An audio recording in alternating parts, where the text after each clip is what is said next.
कृष्ण विखे पाटील जी देत आहेत महसूल तुम्ही देणार, चर्चाच बंद करून टाकतो. मग काय चर्चाच बंद करून टाकूया, कशाला तुम्ही त्रास कशाला तुम्हाला द्यायचा, मग तुम्ही देऊनच टाका उत्तर. काय परिस्थिती काय राज्याची, महसूल मंत्री नसतील, पुनर्वसन मंत्री नसतील, राज्याचे 2-2 उपमुख्यमंत्री आहेत, मी मुख्यमंत्र्यांचं समजू शकतो.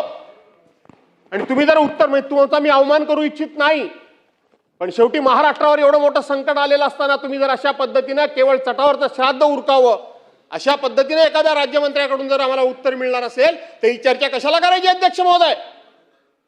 चर्चेमध्ये काय राहिलंय अशा चर्चा करण्यामध्ये? सरकार काय गंभीर आहे? इतका निग्लिजन्स असणं काय योग्य असं मला वाटत नाही. मी या ठिकाणी कुठलंही राजकीय भाष्य करत नाही. पुनर्वसन मंत्री, पुनर्वसन खातं कोणाकडे आहे? राधाकृष्ण विखे पाटील साहेब. जाधव साहेब शासनाची बाजू मंत्री म्हणून ते मांडणारच आहेत ना. मग तर मला आता आपण पण जर असं म्हटलात तर मग माझं तोंडच बंद झालेलं बरं. काय त्याला अर्थच नाही.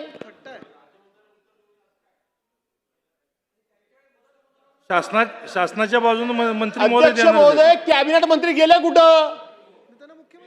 मंत्री महोदय, कॅबिनेट मंत्री गेले कुठं? मंत्री महोदय, राज्य शासनाच्या वतीने राज्याचा पुनर्वसन मदत व पुनर्वसन खात्याचा राज्यमंत्री म्हणून मी सरकारच्या वतीने उत्तर देणार आहे. त्यामुळे आपण कुठल्याही अशा पद्धतीचे प्रश्न उपस्थित करू नये.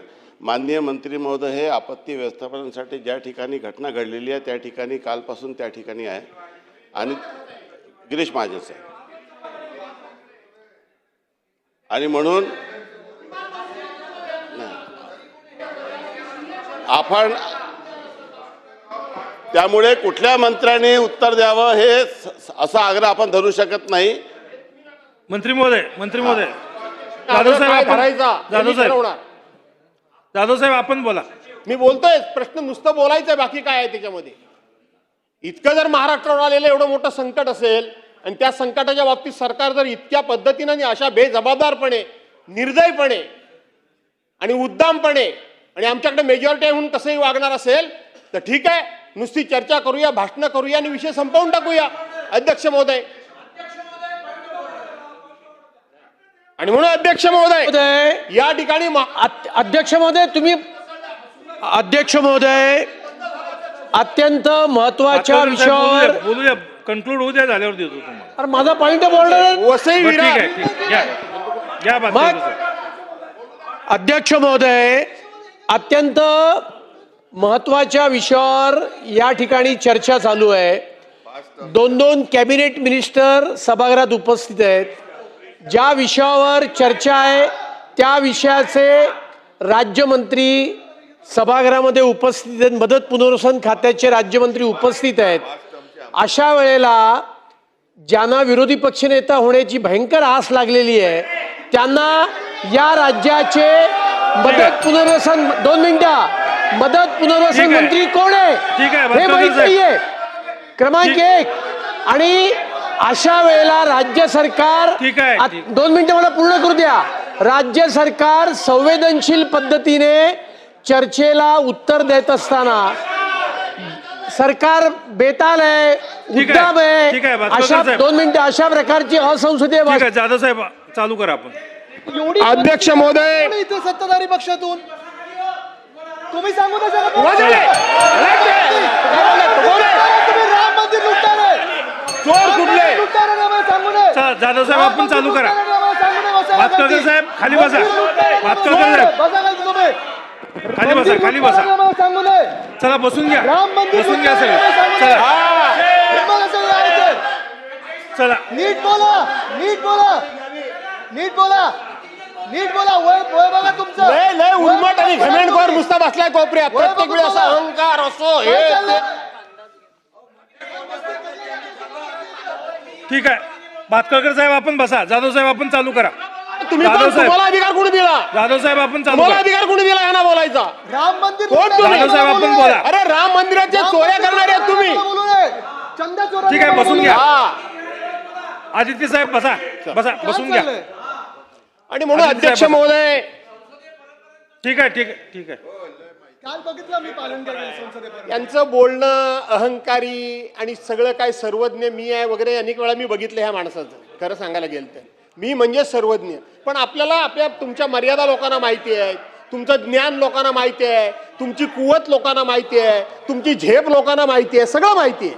काय नवीन नाही त्याच्यामध्ये, सगळं माहिती आहे आम्हाला. त्यामुळं तुमची काय ती एकदम असं मला तेवढं कळतं, बाकी कोणाला कळत नाही अशी जी वागण्याची स्टाईल आहे ना. प्रश्न महाराष्ट्र, अरे राज ठाकरेंनी सांगितलं होतं, काय केलं होतंस ते? राज ठाकरेंनी सांगितलं होतं की त्यांच्याकडे गेला होता आणि राज ठाकरेंनी नितीन गडकरींना फोन केला. राज ठाकरेंनी मुलाखतीमध्ये सांगितलं होतं. कोणाला निष्ठा सांगताय तुम्ही? कोणाला निष्ठा सांगताय तुम्ही? अरे तुम्हाला घेतलं ना पक्षात कुणी म्हणून? मला काय शिकवतो तुम्ही? पक्ष बदलला नाही. राज ठाकरेंनी नावानिशी सांगितलं होतं तुमचं. तुम्ही राज ठाकरेंच्याकडे गेला होता.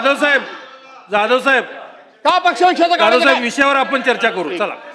आणि म्हणून अध्यक्ष महोदय संपूर्ण महाराष्ट्राचं लक्ष लागून राहिलेलं आहे की या सभागृहाच्या माध्यमातून आम्हाला दिलासा काय मिळतोय, इकडे संपूर्ण महाराष्ट्राचं लक्ष लागून राहिले. म्हणून आपण ही चर्चा अध्यक्ष महोदय या ठिकाणी उपस्थित केलेली आहे. अध्यक्ष महोदय, सरकारच्या वतीने सांगण्याची गरज आहे की आज ज्या ज्या ठिकाणी संपूर्णपणे रस्ते खचलेले आहेत, पूल तुटून पडलेले आहेत, त्या ठिकाणी आम्ही त्या ठिकाणची व्यवस्था उभी करण्याकरता कशा पद्धतीनं निधी उपलब्ध करतोय, आम्ही कशा पद्धतीनं या ठिकाणी आम्ही लोकांना दिलासा देतोय, हे या चर्चेच्या माध्यमातून लोकांपर्यंत पोहोचलं पाहिजे. ही खरी आजच्या ह्या चर्चेची अपेक्षा आहे. अध्यक्ष महोदय, आपण बघितलं त्या मानखुर्दमध्ये बिल्डिंग कोसळली आणि त्या बिल्डिंग खाली 6 माणसं अध्यक्ष महोदय दुर्दैवानं मृत पावलेली आहेत. आत्ताच सभागृहामध्ये इथं प्रश्न उपस्थित राहिला की पिंपरी चिंचवडमध्ये जो कचरा टाकला, कचऱ्याचा ढीग झाला. त्या कचऱ्याचा ढीग एवढा मोठा प्रचंड झाला की बाजूला रहिवासी बिल्डिंग होती. अध्यक्ष महोदय, तो कचऱ्याचा ढीग त्या रहिवासी बिल्डिंगवर कोसळला.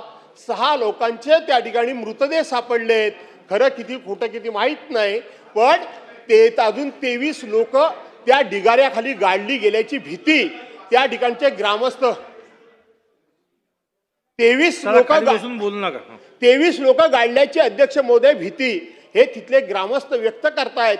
आणि म्हणून तिथली वस्तुस्थिती खरी काय आहे ती सुद्धा या ठिकाणी सभागृहाच्या माध्यमातून महाराष्ट्राला भुजबळ साहेब कळली पाहिजे. ही आपली अनेक वर्षांची प्रथा आहे.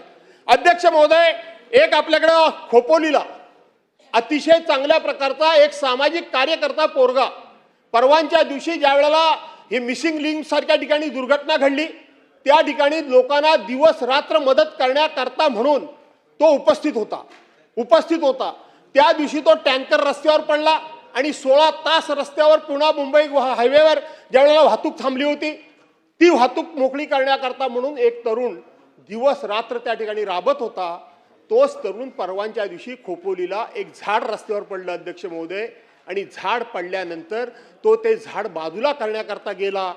झाड बाजूला करण्याकरता म्हणून त्याने एक फांदी तोडली. अध्यक्ष महोदय, आणि ती फांदी तोडल्यामुळं त्याच्या फांदीखाली दुसरी फांदी त्या ठिकाणी प्रेत झालेली होती. आपल्या लक्षात आलं असेल, आपण शेतकरी आहात, प्रेत झाली होती. वरची फांदी तोडल्याबरोबर ती खालची फांदी स्पीडनी एखाद्या रबरासारखी सटकली आणि अध्यक्ष महोदय दुर्दैवानं त्या 22 वर्षाच्या मुलाला इथं सेंटरला मार बसला. अध्यक्ष महोदय, सेंटरला मार बसला आणि तो जागच्या जागी खलास झाला. अध्यक्ष महोदय, मी आपल्या मार्फत सरकारला विनंती करतो की आपण बाकीच्या ठिकाणी मदत केलेली आहे, तो सुद्धा कोकणातला, तो सुद्धा त्या कुटुंबातला एकुलता एक मुलगा होता, त्याला सुद्धा सरकारनं मदत केली पाहिजे. तो जातीनं मुसलमान आहे म्हणून त्यांना टाळण्याचं काम सरकारने करू नये, कारण तो लोकांना मदत करण्याकरता म्हणून त्यांनी आपला प्राण गमावलेला आहे. आणि म्हणून अध्यक्ष महोदय, बाकीच्यांना मदत झाली पण त्याला अजून काही मदत झाली नाही. त्याचं नाव वगैरे या ठिकाणी मी आपल्याला डिटेल्समध्ये थोड्या वेळामध्ये देतो अध्यक्ष महोदय, कारण या प्रस्तावावर मी सुरुवात करणार नव्हतो, परंतु सुरुवात अचानकपणे करण्याची वेळ माझ्यावर आली म्हणून आत्ता माझ्याकडे नाव नाही आहे. रात्री ती सुद्धा टीव्हीवर बातमी आपण बघितली. खोपोलीला तिथे आमचे ज्येष्ठ नेते दत्ता मसूरकर आहेत, राष्ट्रवादी काँग्रेसचे, त्यांना मी फोन केला आणि त्यांनाही वस्तुस्थिती समजून घेतली, माहिती घेतली. अध्यक्ष महोदय, त्याला सुद्धा आपण मदत केली पाहिजे. अध्यक्ष महोदय, परवांच्या दिवशी याच प्रस्तावामध्ये विशेष करून आमच्या कोकणातल्या रस्त्यांचा प्रश्न या ठिकाणी आपण मांडलाय. परवांच्या दिवशी पण त्याच्यावर बोललो, परंतु तेवढं काय आता विस्तारानं मला बोलण्याची आवश्यकता वाटत नाही. पण अध्यक्ष महोदय, आपण बघितलं तर गेले 3 दिवस मुंबई गोवा हा रस्ता पूर्णपणे पाण्याखाली गेला आणि पाण्याखाली गेल्यामुळं गेले 3 दिवस तिकडची वाहतूक पूर्णपणे बंद झाली 2021ला 23 जुलै 2021ला अशाच पद्धतीनं कोकणामध्ये प्रचंड प्रमाणामध्ये पाऊस पडला, खूप मोठ्या प्रमाणामध्ये पाऊस पडला अध्यक्ष महोदय. आपल्याला आठवत असेल की संपूर्ण महाड शहर पाण्याखाली गेलं, खेड शहर पाण्याखाली गेलं, चिपळूण शहर पाण्याखाली गेलं.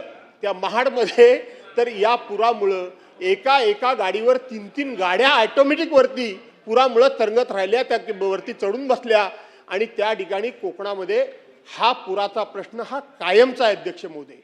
आपण जर बघितलं तर कोकणातली प्रत्येक बाजारपेठ ही खाडी किनारी आहे. का खाडी किनारी आहे अध्यक्ष महोदय? त्याचं कारण असं आहे की पूर्वी ज्या वेळेला वाहतूक व्हायची तेव्हा जलवाहतूकच होती, आता सारखे रस्ते वगैरे काही नव्हते आणि म्हणून जलवाहतूक असल्यामुळं मचव्यानं जो माल यायचा तो मचव्यानं येणारा माल त्याच ठिकाणी उतरला जायचा आणि तिथूनच बाकीच्या ग्रामीण भागामध्ये गावामध्ये वगैरे माल जायचा. त्यामुळं भुजबळ साहेब ह्या बाजारपेठा त्या खाडीच्या किनारी, समुद्राच्या किनारी, बॅकवॉटरच्या किनारी तिथं वसल्या ह्या बाजारपेठा नैसर्गिक आहेत. आणि कितीही आम्ही जर नोटीस देऊन आमचं काम करतो, महसूल खातं काय करतं? प्रत्येक वेळी अशा पद्धतीचा तुम्ही महसूल खातं सांभाळलेला विखे पाटील साहेब, प्रत्येक वेळी अशा पद्धतीचा प्रसंग आला, अशा प्रकारच्या काही घटना घडल्या किंवा मान्सून